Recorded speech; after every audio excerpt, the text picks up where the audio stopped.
नमस्कार, आप देख रहे हैं न्यूज इंडिया, आपके साथ मैं हूं चारुल शर्मा। रूस और यूक्रेन में जो हालात बने हुए हैं उस पर लगातार हमारी नजर बनी हुई है। इस बीच एक बड़ी खबर, भीषण हमले के बीच रूस पर गरजे हैं जेलेंस्की, आखिरी सांस तक लड़ेंगे। यूक्रेन के राष्ट्रपति जेलेंस्की ने यह बात कही है, कीव की सड़क पर उतरकर यह वीडियो संदेश जारी किया है और कहा है कि मैं देश छोड़कर नहीं जाऊंगा, अमेरिका से हथियार चाहिए, सवारी नहीं चाहिए। यहां यह साफ कर दिया है यूक्रेन के राष्ट्रपति ने कि हम दरअसल हमें हथियार चाहिए, सवारी नहीं। अमेरिका का प्रस्ताव जो है वो ठुकरा दिया है यहां पर जेलेंस्की ने और ये कहा है कि आखिरी सांस तक हम लड़ने वाले हैं। तो ये वो वीडियो संदेश है जो जेलेंस्की की ओर से जारी किया गया है। उन्होंने साफ किया है कि देखिए, मैं कीव में मौजूद हूं, मैं अपना देश छोड़कर नहीं जाऊंगा, आखिरी सांस तक हम लड़ने वाले हैं। अमेरिका से हमें हथियार चाहिए, सवारी नहीं। अमेरिका ने जिस तरह ये प्रस्ताव दिया था कि जेलेंस्की चाहे तो वहां से निकल सकते हैं और सवारी यहां पर अमेरिका देने वाला था, सवारी यहां पर अमेरिका मुहैया करा रहा था कि सकुशल अगर जेलेंस्की वहां से निकलना चाहे तो हम तैयार हैं। लेकिन जेलेंस्की ने इसको साफ तौर पर प्रस्ताव को ठुकरा दिया, नजरअंदाज कर दिया, इनकार कर दिया, ये कहते हुए कि आखिरी सांस तक मैं लड़ूंगा, हमारा देश लड़ेगा, रूस के आगे घुटने नहीं टेकेंगे हम। लेकिन सबसे बड़ा सवाल देखिए, यहां पर अहम चीज है कि जेलेंस्की ने ये बातें जो कही हैं ये वास्तविक तौर पर कितनी प्रैक्टिकल इन्हें माना जाए, क्योंकि इस वक्त यूक्रेन के लिए बातें तो बहुत हो रही है। यूएनएससी की बैठक में भी 11 देशों ने निंदा प्रस्ताव में भाग लिया, लेकिन भारत, यूएई और चाइना इससे दूर रहे हैं। तो क्या मायने हैं इसके?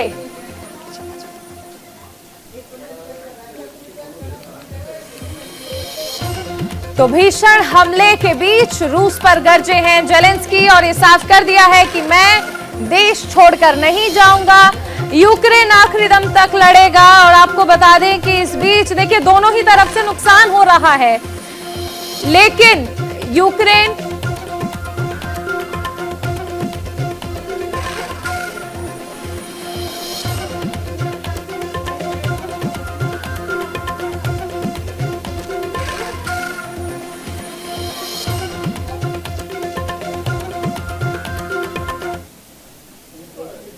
तो इस हमले में रूस को कितना नुकसान हुआ है और इसके साथ ही कितनी तबाही यूक्रेन में हुई है वो हम ग्राफिक्स के जरिए आपको दिखा रहे हैं। अगर हम रूस की बात कर ले तो 14 हवाई जहाज का नुकसान हो चुका है, 8 हेलीकॉप्टर, 102 टैंक, 536 बख्तर बंद जो है वो बर्बाद हो चुके हैं, 15 तोपखाने ऐसे हैं जिनके टुकड़े टुकड़े कर दिए गए हैं, 3500 सैनिक जो है वो रूस के मारे जा चुके हैं, 200 बंदी बना लिए गए हैं। ये नुकसान है जो अब तक इस युद्ध में 3 दिन में रूस को हुआ है। यूक्रेन की बात कर ले तो 137 जवान जो है वो मारे जा चुके हैं, 211 सैन्य ठिकाने हैं जो बर्बाद हो चुके हैं, तबाह हो चुके हैं, नेवी एयरबेस जो है वो तबाह हो गया है, कई एयरपोर्ट ऐसे हैं यूक्रेन के जिन्हें रूस ने तबाह कर दिया है, सैकड़ों बिल्डिंग ऐसी हैं जो हमलों की जद में आ चुकी हैं, पूरी तरह क्षतिग्रस्त हो गई हैं, कई पुल तबाह हो चुके हैं।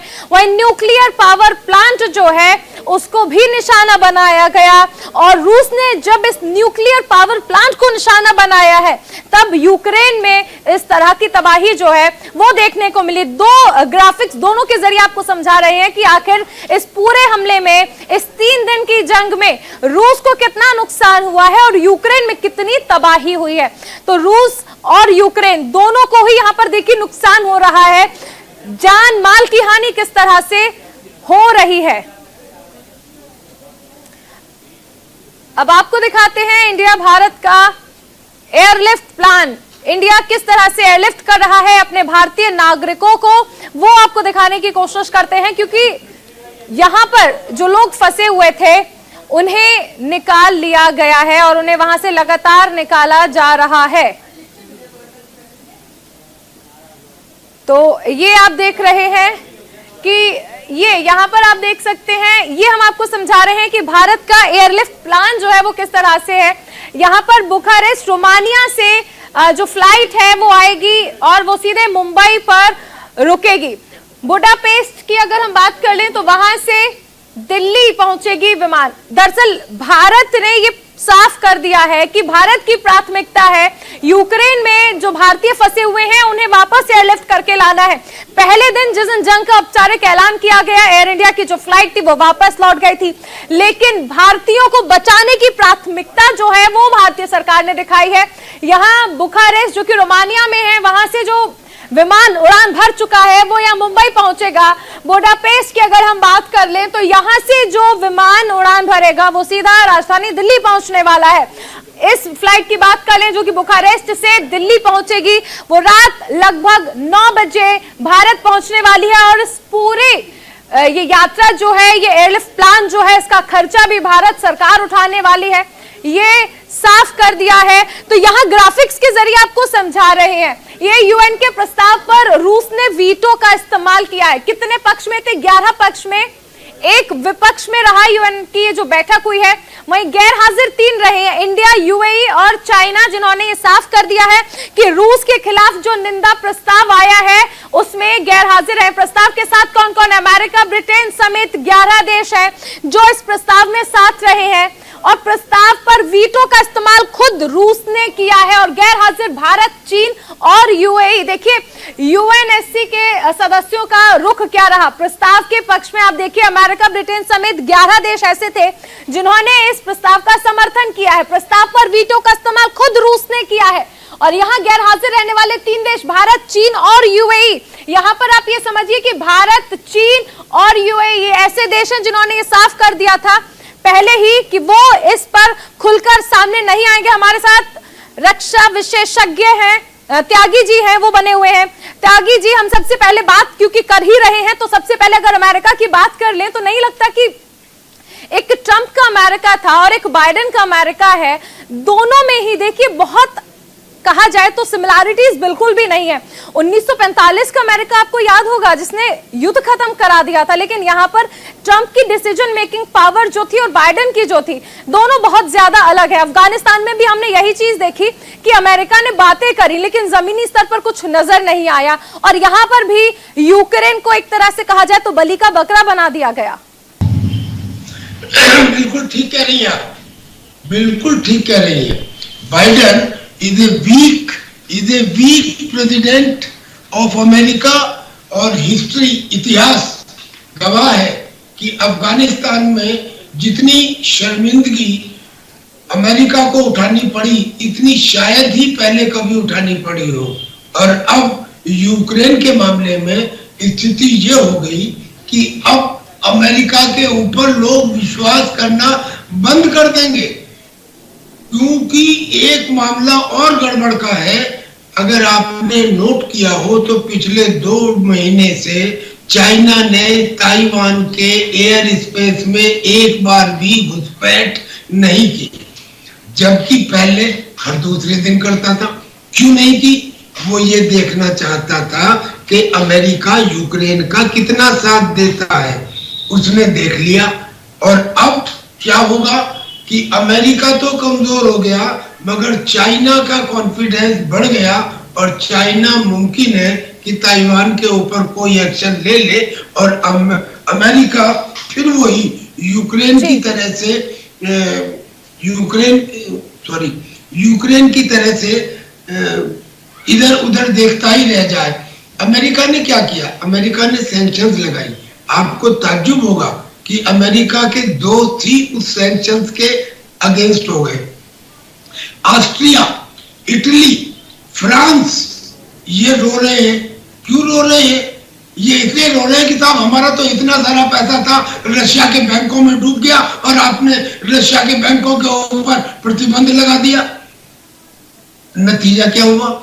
वहां पे जो रशिया के बैंक थे उनके शेयर स्टॉक मार्केट में बढ़ गए और यूरोप में बैंक के जो शेयर थे वो औंधे मुंह नीचे गिर पड़े। ये इफेक्ट हुआ उनके प्रतिबंध का। जर्मनी ने क्या किया? जर्मनी ने एक नर्ड स्ट्रीम 2 लाइन जो अभी कमीशन नहीं हुई उसको निलंबित कर दिया, जिससे गैस मिलनी चालू ही नहीं है। उसे निलंबित करने को क्या हुआ? कुछ भी नहीं। आज निलंबित कर दिया, कल को रीइंस्टेट कर देंगे। एक दूसरी गैस जो नर्ड स्ट्रीम लाइन 1 है, मान लीजिए अगर उसे रोकते हैं तो मान लिया कि रशिया का $11 बिलियन का नुकसान होगा, लेकिन जर्मनी को जो 30-40% गैस मिल रही है, फ्रांस को जो मिल रही है, जो और यूरोपियन कंट्रीज को मिल रही है, वो कहां से आएगी? रशिया ने तो अपना दोस्त खोज लिया चाइना, वो तो अगर इनको सप्लाई नहीं करेगा तो वहां सप्लाई कर देगा, लेकिन इनका क्या होगा? इसीलिए फ्रांस और जर्मनी किस नाटो के कॉम्बिनेशन में फिट नहीं बैठ रहे। नाटो की यूनिटी भंग हो चुकी है, दरार पड़ चुकी है, ये नॉन इफेक्टिव है, ये सिर्फ बोलते हैं, और ये सिर्फ बोलते हैं, करते कुछ नहीं है। वो जो इनका आका है अमेरिका, उसने साबित कर दिया है। ट्रंप के टाइम में सिचुएशन ऐसा नहीं है कि बहुत अच्छी थी, लेकिन इससे बेटर थी।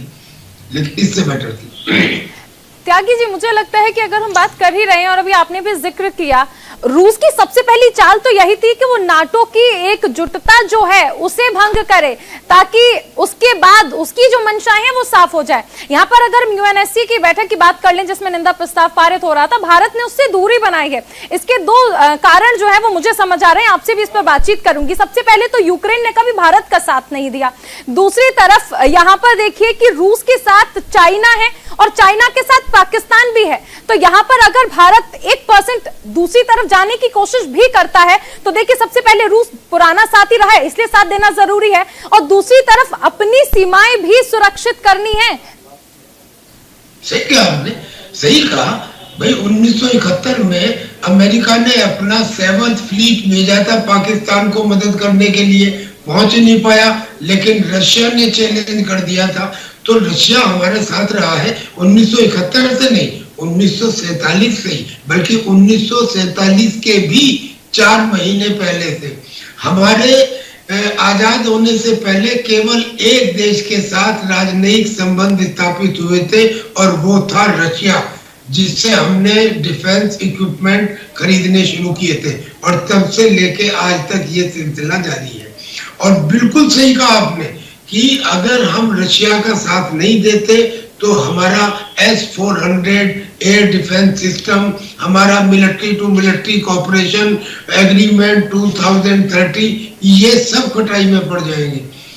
और हमें न्यूट्रल इसलिए रहना है कि अगर हम अमेरिका का साथ नहीं देते तो क्वाड कमजोर हो जाएगा, यानी कि चाइना ताकतवर हो जाएगा। तो ये तो हमारा बैलेंसिंग है कि नहीं देते। लेकिन आज मैं एक बात बताना चाहता हूँ, सिक्योरिटी काउंसिल माई ब्लडी फुट, सिक्योरिटी काउंसिल जो है ये तो डेड बॉडी है जी। देखिए 26 जून 1945, मैं रिपीट करता हूं, 26 जून 1945 को जब यूनाइटेड नेशंस ऑर्गेनाइजेशन का चार्टर के ऊपर हिंदुस्तान के प्रतिनिधि रामास्वामी मुरलियार दस्तखत कर रहे थे, तो उन्होंने ये कहा कि जो ये वीटो पावर है ये अनडेमोक्रेटिक है, ये खत्म होनी चाहिए। लेकिन उस समय रूजवेल्ट और चर्चिल वगैरह ने ये बात नहीं मानी। उन्होंने कहा अच्छा, अगर खत्म नहीं करते तो कम से कम 10 साल के में इसकी समीक्षा होनी चाहिए। उन्होंने कहा अच्छा, कहने लगे नहीं इसको लिखो। तो क्या लिखा गया? यूएन के चार्टर में 109 clause, I repeat, clause 109 of United Nations charter, उसमें ये लिखा हुआ है कि अगर 10 साल के अंदर वीटो पावर की समीक्षा नहीं की गई तो 10वें साल में वीटो पावर को सिंपल मेजॉरिटी से हटाया जा सकता है। यानी कि ये 5 वीटो पावर वाले देश उसमें कुछ नहीं कर सकते। अगर 15 में से 8 ने ओके कर दिया तो वीटो को हटाया जा सकता है। एजेंडा था, चर्चा नहीं हुई, और आज तक किसी ने सवाल नहीं उठाया। असलियत में 10 साल बाद यानी कि 1955 में सिक्योरिटी काउंसिल मर चुकी थी, टेक्निकली डेड हो चुकी थी, मुर्दा है, और पूरी दुनिया उस मुर्दे को आज तक ढो रही है। मैं तो ये कहता हूं कि हिंदुस्तान को अब कम से कम आगे आके ये प्रश्न उठाना चाहिए, क्योंकि हिंदुस्तान के रिप्रेजेंटेटिव ने ही 1945 में ये शर्त लगाई थी। अब ऐसी सिक्योरिटी काउंसिल को हम माने, दुनिया माने, हम तो नहीं मानते, दुनिया मानती है, मानती रहे। अरे आदमी में ताकत होनी चाहिए, फिलीपींस एक देश है, फिलीपींस गया सिक्योरिटी काउंसिल के पास, मुझे बताओ मेरे एक्सक्लूसिव इकोनॉमिक जोन पे चाइना आ रहा है। उन्होंने कहा हाँ जी चाइना की गलती है। चाइना ने कहा आप बकते रहिए जो आपको बकना है। चाइना ने परवाह नहीं की। क्या कर लिया सिक्योरिटी काउंसिल ने चाइना का? तो ये security council, international court of justice, international law, ये किसी डेमोक्रेटिक, रीजनेबल, एक्सेप्टेबल, यूनिवर्सल बिल्कुल। देखिए अफगानिस्तान के समय में भी हमने देखा था कि हर तरफ निंदा हो रही थी, लेकिन जमीनी स्तर पर कुछ खास देखने को नहीं मिला था। वहां पर भी कई लोगों की जान गई, खूब खून बहा था, लेकिन यूएनएससी वहां पर भी शांत था। त्यागी जी, अब आपसे अगर हम रूस और यूक्रेन की बात कर लें तो बुडापेस्ट एग्रीमेंट जो था उसमें जिस तरह से रूस भी हो, अमेरिका भी हो, जिस तरह से कहा जाए कि राजी हुए थे कि यूक्रेन की रक्षा करेंगे, और आज वही रूस है जो यूक्रेन को तबाह कर रहा है। यानी उस एग्रीमेंट की खुले तौर पर यहां पर धज्जियां उड़ी, उसके बाद आप ये भी देखिए कि उसका उल्लंघन हुआ। ऐसे में इस रूस पर भरोसा किया जा सकता है जो आज कह रहा है कि मैं आपके राष्ट्रपति से बात नहीं करूंगा, मैं यूक्रेन की सेना से बात करूंगा, और यूक्रेन की सेना पहले अगर हथियार डाल दे तो उसके बाद ही बातचीत संभव है। तो अगर यूक्रेन की सेना 1% हम माने कि चलिए ठीक है वो हथियार डालती भी है, तो क्या ये माना जाए कि रूस, जिस पर भरोसा बिल्कुल नहीं किया जा सकता है, वो अपनी बात पर टिकेगा? क्योंकि वो तो ये भी कह रहा था कि मेरी सेना जो है दरअसल वो शांति रक्षक है, वो किसी तरह का कोलैटरल डैमेज नहीं करेंगे, आम जनता को नुकसान नहीं पहुंचाएंगे। लेकिन देखिए तस्वीरें क्या कहती हैं। देखिए पहले तो मैं आपको ये बताऊं कि रूस के ऊपर भरोसा नहीं किया जा सकता। अमेरिका पे किया जा सकता है। किस पे किया जा सकता है? जब अपने राष्ट्र का हित इन्वॉल्व हो तो किसी पे भरोसा नहीं किया जा सकता। संधि की थी, बुदापेस्ट की संधि हुई थी, हाँ जी हुई थी, लेकिन संधियां तो की ही तोड़ने के लिए जाती हैं। क्या पाकिस्तान और हिंदुस्तान की संधि मानी जा रही है? क्या चाइना और इंडिया की संधि मानी जा रही है? क्या बिल क्लिंटन ने, अमेरिका के प्रेसिडेंट ने ये नहीं कहा था कि हम नेटो का विस्तार नहीं करेंगे, यानी कि नॉर्थ अटलांटिक ट्रीटी ऑर्गेनाइजेशन का विस्तार नहीं करेंगे? क्यों कर रहे हैं विस्तार? तो ये जो संधियां है कि उसने क्या कहा था और इसने क्या कहा था, अगर उसके हिसाब से आप देखेंगे तो जो सोवियत यूनियन का फ्रेगमेंटेशन हुआ था, उस फ्रेगमेंटेशन के समय ये कहा गया था कि नेटो का विस्तार नहीं होगा। फिर आज क्यों विस्तार हो रहा है? और फिर ये जो यूक्रेन है, ये सोवियत यूनियन के फाउंडर मेंबर्स में से एक है, ये क्यों अब रशिया से अलग हो रहा है? इसने क्यों अपने यहाँ रशियन टेलीविजन के ऊपर रोक लगाई?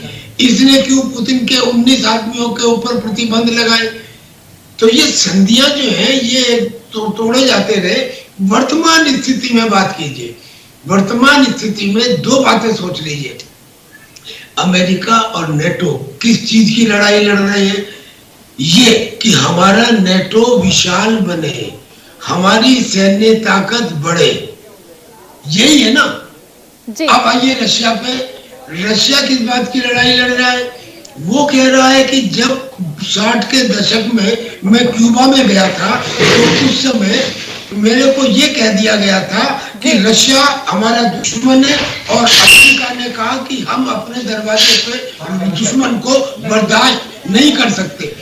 ये कहा, तो अब रशिया क्यों बर्दाश्त कर ले? तो सवाल ये उठता है कि रशिया हो या अमेरिका हो, दोनों में से किसी के भी बातों के ऊपर विश्वास नहीं किया जा सकता। चीजें जो है वो वर्तमान में ग्राउंड के ऊपर तय होती है। रशिया की सुरक्षा का सवाल है, और वो अपनी सुरक्षा के लिए अगर नेटो को अपनी बाउंड्री से दूर भेज रहा है, इसमें क्या गलत है? अच्छा गलत, मगर युद्ध गलत है, उसके बाद भी युद्ध गलत है। अब वो ये कहता है कि पिछले 12 साल से मैंने बहुत कोशिश की, लेकिन मेरी बात नहीं सुनी गई। और वो ये कहता है, देखिए खास बात, रशिया के कॉन्स्टिट्यूशन में ये लिखा हुआ है कि जो एथनिक रशियंस हैं, यानी कि वो लोग जो रशियन ओरिजिन के हैं, उनकी हम प्रोटेक्शन करेंगे। अब समझिए, इजराइल एक छोटा सा देश है, लेकिन उन्होंने कहा कि जो भी जू है उसका हम संरक्षण करेंगे। अब अगर जू हिंदुस्तान में रहता है, दिल्ली में रहता है, तो भी इजराइल ये समझता है कि उसकी जिम्मेदारी इजराइल की है। ऐसे ही अब आप लीजिए रशिया को। अब रशिया के जो लोग हैं वो यूक्रेन के LPR और DPR यानी कि डोनबास इलाके में जिन दो एरियाज को स्वतंत्र देश घोषित किया गया है वो उसके हैं और उसमें रशियन लोग हैं। अब जो वो रशियन लोग हैं, क्या उनके प्रोटेक्शन की जिम्मेदारी रशिया की नहीं बनती? अब उसका ये कहना है कि जो यूक्रेन है वो उनका नरसंहार कर रहा, यूक्रेन की सेना जो है वो उनको मार रही है। बताइए, क्या वो अपने लोगों को बचाने के लिए आगे ना आए?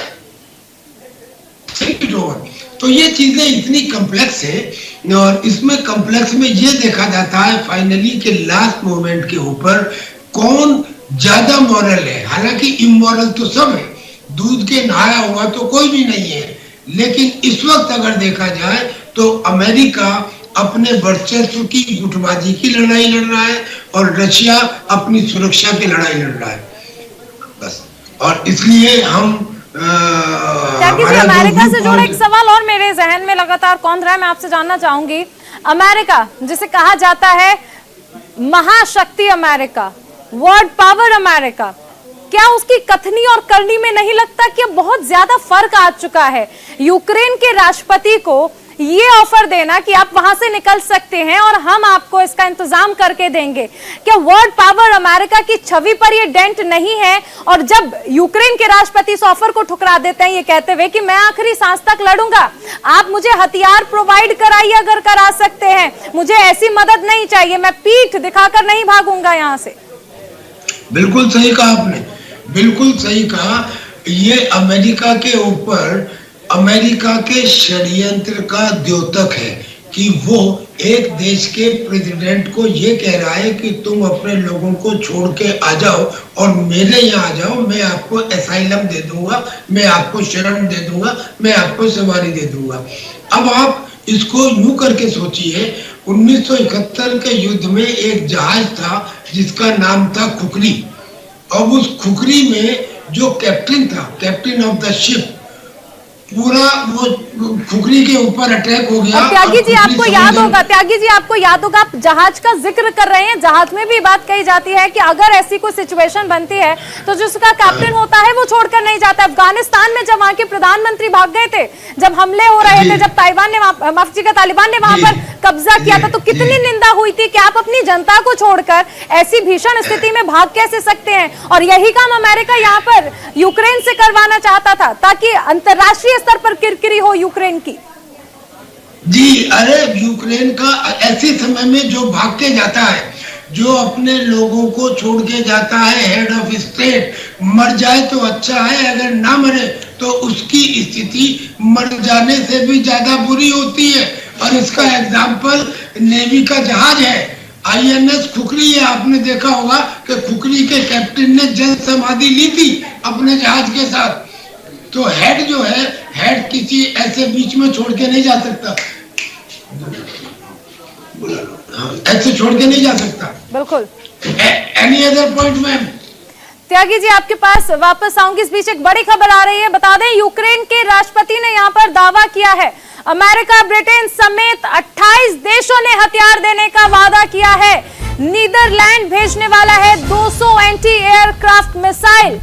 इस वक्त की एक और बड़ी खबर बता दें, यहाँ पर देखिए यूक्रेन के राष्ट्रपति जेलेंस्की ने ये बड़ा दावा किया है और कहा है, यूक्रेन के राष्ट्रपति का ये दावा जो है वो हम आपको बता रहे हैं, जिसमें उसने कहा है कि अमेरिका और ब्रिटेन समेत 28 देशों ने हथियार देने का वादा किया है, जिसमें से नीदरलैंड 200 एंटी एयरक्राफ्ट मिसाइल जो है वो भेजने वाला है। उधर ये भी खबरें आ रही हैं कि ब्रिटेन की सेना जो है वो यूक्रेन के बॉर्डर्स पर पहुंच रही है रूस की घेराबंदी करने के लिए।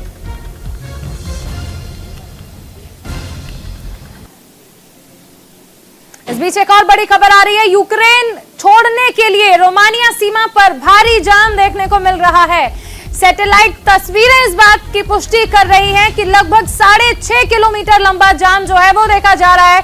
कीव में एयरपोर्ट के पास तेज धमाका हुआ है। तेज धमाके में कई इमारतों को नुकसान हुआ है। वहीं कोनोटॉप शहर में 2 भीषण धमाके हुए हैं। मारियुपोल में भी रुक रुक कर धमाके जो हैं वो लगातार होते जा रहे हैं। त्यागी जी हमारे साथ लगातार बने हुए हैं। त्यागी जी, आखिरी सवाल आपसे।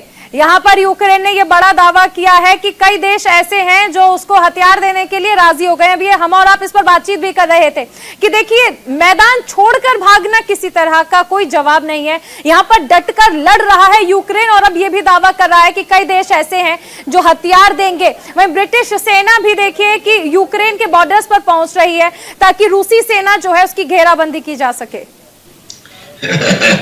हास्यास्पद, जो नेटो के देश हैं वो हथियार देंगे। पहली बात तो ये है कि उन्होंने इसके लिए क्या बनाया, उन्होंने बनाया नेटो रेस्पॉन्स फोर्स। अब मेरा पहला प्रश्न, क्या आज से पहले ये नेटो रेस्पॉन्स फोर्स था?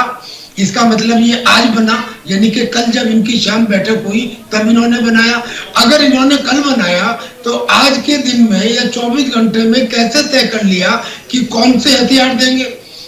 उन हथियारों के सपोर्ट में क्या होगा? उन हथियारों की दूसरे हथियारों के साथ मैचिंग कैसे होगी? क्या वो हथियार लैंड के होंगे या जल के होंगे या नभ के होंगे? अगर तीनों के होंगे तो उनकी ट्रेनिंग और ट्रूप्स कौन कौन होंगे और कितने ट्रूप्स होंगे? और मान लीजिए कि अगर ये सब उनको कोई दैविक शक्ति आ गई और उन्होंने समझ लिया। वैसे तो बात यह है कि अगर आप आज शादी करो तो भाई बच्चे के लिए 9 महीने तो इंतजार करना होगा। अब वो हथियार आपने कल शाम तय किए और जब तक वो इफेक्टिव होंगे ब्लैक सी में, तब तक यूक्रेन का मामला जो है वो सेटल हो चुका होगा। तो उसका कोई मीनिंग नहीं है। अगर ये आज से 20 साल पहले बनी हुई कोई प्लानिंग होती तब तो हम मान लेते कि ये इफेक्टिव है। आज की तारीख में एज ए डिफेंस ऑफिसर, और मैंने लड़ाई लड़ी है, मैं इस चीज को जानता हूं कि this is totally ineffective. One reason. Second reason, Black Sea में एक आइलैंड है जिसका नाम है स्नेक आइलैंड। स्नेक आइलैंड के ऊपर लाइट हाउस है, जेटीज है, बड़ा स्ट्रेटेजिक आइलैंड है। उस आइलैंड बिल्कुल, देखिए यही लग रहा है कि जल्दबाजी में ये निर्णय लिया गया है। माफ कीजिएगा त्यागी जी, समय बहुत कम है, लेकिन बहुत शुक्रिया हमारे साथ जुड़ने के लिए। बहुत सारी बातें की और हालात जो हैं उनका सटीक विश्लेषण भी किया। तो खबरों का सिलसिला लगातार जारी रहेगा।